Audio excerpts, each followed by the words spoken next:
السلام علیکم ورحمۃ اللہ وبرکاتہ۔ یہ کیسے ہیں سب دوست؟ امید کرتا ہوں سب دوست خیریت سے ہوں گے، عافیت سے ہوں گے۔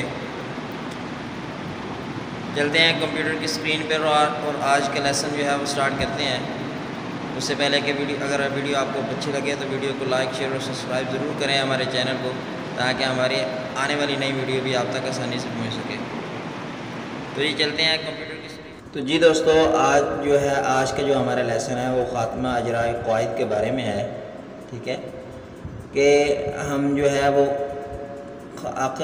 ہمارا قرآن پاک جو ہے وہ کمپلیٹ ہو چکا ہے، یہ قاعدہ سوری ہمارا کمپلیٹ ہو چکا ہے۔ تو اس کے آخر میں انہوں نے کچھ قواعد بتائے ہیں ہمیں، کہ ان قواعد کو ہمیں پڑھنا اس لیے ضروری ہے تاکہ ہم قرآن پاک کو اچھے طریقے سے پڑھ سکیں، تجوید کے ساتھ پڑھ سکیں، بنا کسی غلطی کے پڑھ سکیں، ٹھیک ہے جی۔ تو یہ آخر میں انہوں نے کچھ قواعد بتائے ہیں، تو ہم ان قواعد کو دیکھتے ہیں کہ انہوں نے قواعد ہمیں کیا بتائے ہیں۔ تو پہلا جو قاعدہ ہے وہ انہوں نے بولا ہے کہ اگر نون ساکن اور تنوین کے بعد اگلے کلمہ میں حرف یرملون کون سے ہیں؟ یا، را، میم، لام، واو، نون، یہ 6 حروف ہیں، یہ حروف یرملون ہیں۔ وہ کیا بولتے ہیں؟ اگر نون ساکن اور تنوین کے بعد، نون ساکن اور تنوین، ساکن کس کو کہا جاتا ہے؟ یعنی نون کے اوپر جزم ہو یا میم کے اوپر جزم ہو تو اس کو نون ساکن اور میم ساکن کہتے ہیں۔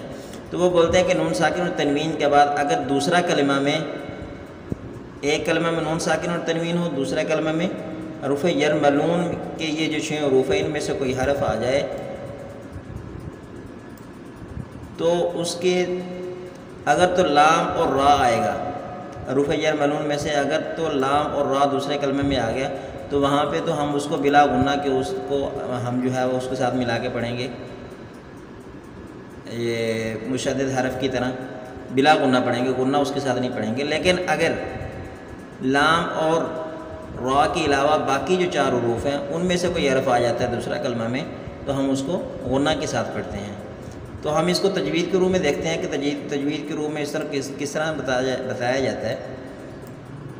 تجوید میں اس کو بتایا جاتا ہے کہ جی ادغام، اس کو ادغام بولا جاتا ہے کہ اگر نون ساکن اور تنوین کے بعد یرملون کے 6 حرفوں میں سے کوئی حرف آئے، یرملون کے ابھی ہم نے جو پڑھا ہے نا، یا، را، میم، لام، واو، نون، یہ جو 6 حروف ہیں ان 6 حروفوں میں سے اگر کوئی حرف آ جائے تو وہاں پہ ادغام ہوتا ہے۔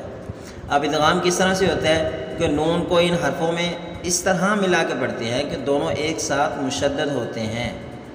جیسے یہ نون ساکن ہے، یہ دیکھیں یہ نون ساکن ہے، ٹھیک ہے جی، نون کے اوپر جزم ہے، یہاں پہ نون ساکن آ گیا، لیکن آگے جو حرف ہے دوسرا کلمہ، یہ ایک کلمہ ہے، ایک کلمہ میں نون ساکن ہے، دوسرے کلمہ میں واو ہے، واو حروف یرملون میں سے ہے، ٹھیک ہے، اور واو کو ہم مشدد حرف کی طرح پڑھیں گے، ٹھیک ہے، اس کو اس کے ساتھ نون کو واو کے ساتھ ملا کے مشدد حرف کی طرح پڑھیں گے۔ میوں اور غنہ بھی پڑھیں گے، کیونکہ لام اور را کے بارے میں ہم نے پڑھا تھا کہ ان کے اوپر بلا غنہ ہوتا ہے، لیکن باقی جو 4 حروف ہیں ان کے اوپر غنے کے ساتھ ہوتا ہے، تو ہم یہاں پہ غنے کے ساتھ پڑھیں گے، میوں وال، ٹھیک ہے جی۔ اسی طرح آگے جو حرف ہے بحجارۃ،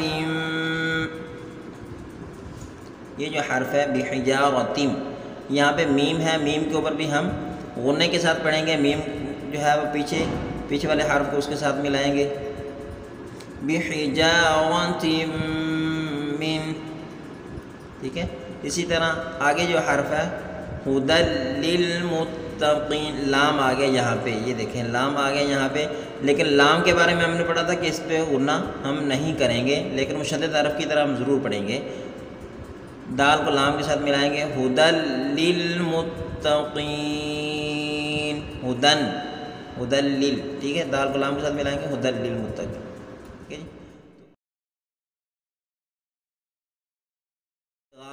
اس کو ادغام بولا جاتا ہے، ٹھیک ہے۔